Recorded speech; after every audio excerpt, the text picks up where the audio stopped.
ہمارا جو ملک ہے یہ ایک طرح کی پولیس اسٹیٹ بن چکا ہے۔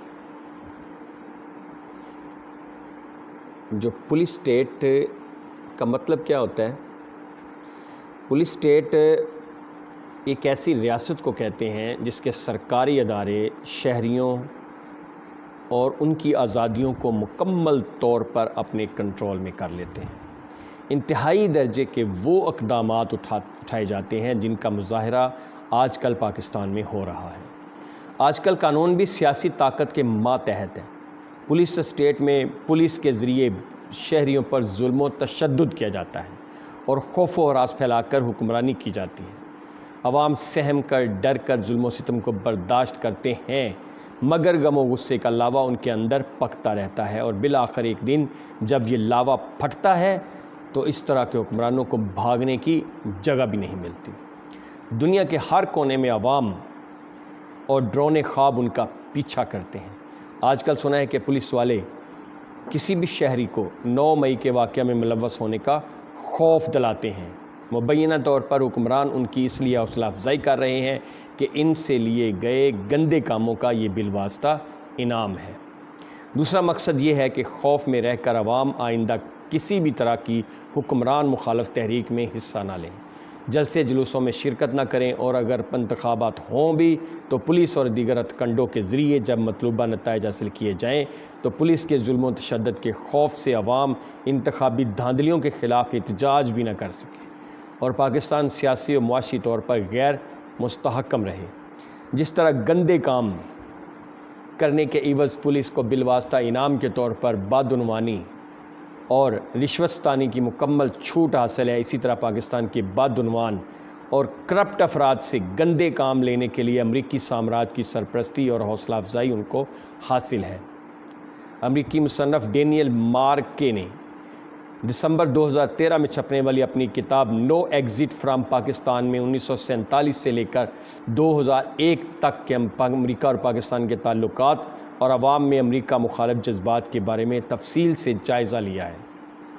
ان کا کہنا ہے کہ ہم امریکی پاکستان کو نہیں چھوڑ سکتے۔ اس کی 3 وجوہات ہیں۔ پہلی بڑی وجہ پاکستان کا ایٹمی میزائل پروگرام ہے جو اتنا بڑا اور قابل توسیع ہے کہ ہمیں اس پر مسلسل نظر رکھنے کی ضرورت ہے۔ دوسری وجہ یہ ہے کہ پاکستان دنیا کا واحد ملک ہے جس کے چین کی سول اور ملٹری قیادت کے ساتھ گہرے تعلقات ہیں۔ تیسری وجہ یہ ہے کہ پاکستان کے پاس اتنی بڑی فوج ہے کہ وہ نہ صرف اس خطے کو بلکہ پوری دنیا کو عدم استحکام کا شکار کر سکتی ہے۔ ہم نے فیصلہ کیا تھا کہ پاکستان کو ترقی نہیں کرنے دی جائے گی اور پاکستان کو اسلامی دنیا کی قیادت کرنے کی اجازت نہیں دی جائے گی۔ وہ مزید لکھتے ہیں کہ ہم نے جو طریقے اختیار کیے ان میں سے ایک یہ ہے کہ پاکستان کو غیر مستحکم رکھا جائے۔ پاکستان کو غیر مستحکم رکھنے کے لیے ہم منظم طریقے سے پاکستان کے لیڈروں کو خریدتے ہیں۔ جس طرح پولیس کو منظم طریقے سے کرپٹ کر کے حکمران اپنا کام نکالتے ہیں، اسی طرح امریکی سامراج پاکستان کے سیاسی لیڈروں کو خرید کر کرپٹ کر کے یا دیگر منظم ہتھکنڈوں کے ذریعے ملک کو سیاسی و معاشی اعتبار سے غیر مستحکم رکھ کر اپنے ہدف حاصل کرتا ہے۔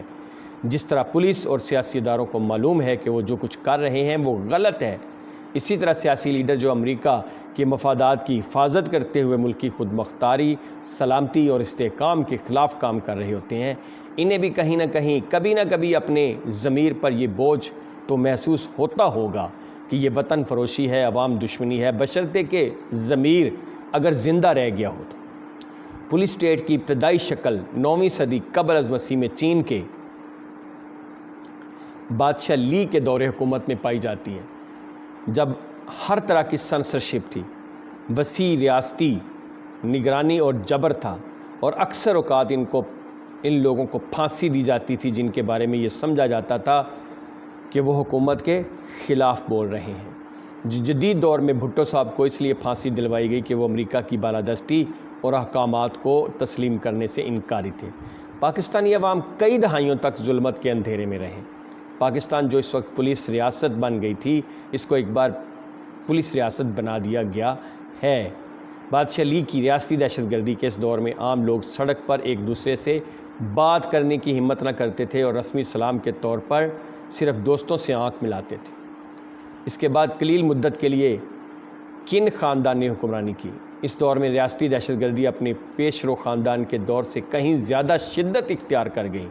سخت سنسرشپ کے علاوہ اس دور میں تمام سیاسی اور فلسفیانہ کتابوں کو جلایا گیا اور ریاست نے اجتماعی سزاؤں کا استعمال کیا، تمام آبادی کو غیر مسلح کیا اور 10-10 ہزار کے جتھوں میں جمع کر کے سزائیں دی گئیں۔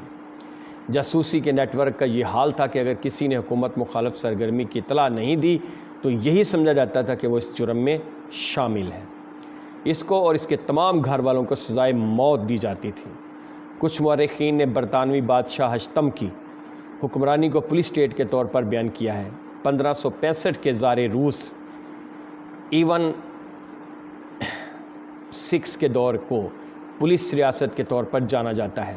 1565 کے زار روس ایون 4 کے دور کو پولیس ریاست کے طور پر جانا جاتا ہے۔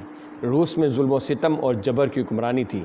ہٹلر کے دور میں گسٹاپو، SS اور نازی پولیس نے نہ صرف عوام کو ریاستی جبر و تشدد اور خوف میں مبتلا کیا بلکہ اس کام کے لیے جرمنی کی عدلیہ کو بھی استعمال کیا۔ ساؤتھ افریقہ میں نسلی امتیاز کا زمانہ بدترین پولیس اسٹیٹ کی غمازی کرتا ہے۔ رضا شاہ پہلوی کے دور میں ایران بدنام زمانہ پولیس ریاست تھی، پھر جو اس کا انجام ہوا وہ بھی دنیا نے دیکھا۔ اگسٹو پنوشے نے الاندی کی حکومت کا تختہ الٹ کر مارشل لا نافذ کر کے چلی کو پولیس اسٹیٹ بنایا۔ کیوبا کے ڈکٹیٹر فلجینیکو بیٹسٹا کے تحت کیوبا ایک آمرانہ پولیس ریاست تھی، تاہم کہ 1959 میں فیڈل کاسترو نے انقلاب برپا کیا اور امریکہ کی مسلط کردہ ڈکٹیٹر حکومت کا خاتمہ کیا۔ فلپائن میں 70 کی دہائی سے 80 کی دہائی کے اوائل تک فرڈینینڈ مارکس کی حکومت کے دوران فلپائن ایک پولیس اسٹیٹ تھی۔ ان تمام ممالک میں جو عوامی جمہوری حکومتیں قائم ہوئیں تو پولیس میں بہت بڑی اصلاحات کرنا پڑیں۔ پولیس ظلم، جبر و تشدد کی عادی ہو چکی تھی۔ ایرانی انقلاب کے بعد بہت سے واقعات سامنے آئے، ان میں سے ایک وہ تھا جو میرے چھوٹے بھائی نے، جو ان دنوں ایران میں سول انجینئر تھے، خود اپنے سامنے ہوتے دیکھا، اور وہ یہ تھا کہ رضا شاہ کی خفیہ ایجنسی ساوک، جس کے بل بوتے پر رضا شاہ نے ریاست کو پولیس اسٹیٹ بنا رکھا تھا، اس کے سربراہ کو عوام نے پتھر مار مار کر ہلاک کر دیا۔ اس کی لاش چوراہے میں پڑی رہی اور ہر گزرنے والے نے اس پر اس قدر تھوکا کہ اس کا چہرہ تھوک اور بلغم میں چھپ گیا۔ امریکہ کی کچھ ریاستوں کو پولیس اسٹیٹ کا درجہ حاصل ہے، بالخصوص جہاں پر سیاہ فام کثرت سے رہتے ہیں۔ ان پر ریاستی ظلم ہوتا ہے، وہ پولیس اور ریاستی جبر و تشدد کے نظام سے نفرت کرتے ہیں۔ جہاں بھی اور تاریخ میں جب بھی پولیس اسٹیٹ قائم کی گئی، ان کا انجام کبھی بھی اچھا نہیں ہوا۔ پاکستان کے حالیہ حکمرانوں کو یہ بات اچھی طرح سے یاد رکھنی چاہیے کہ پولیس کے ذریعے عوام پر ظلم و تشدد کر کے اپنے خلاف نفرت تو پیدا کی جا سکتی ہے، ان کے دلوں پر حکمرانی نہیں کی جا سکتی۔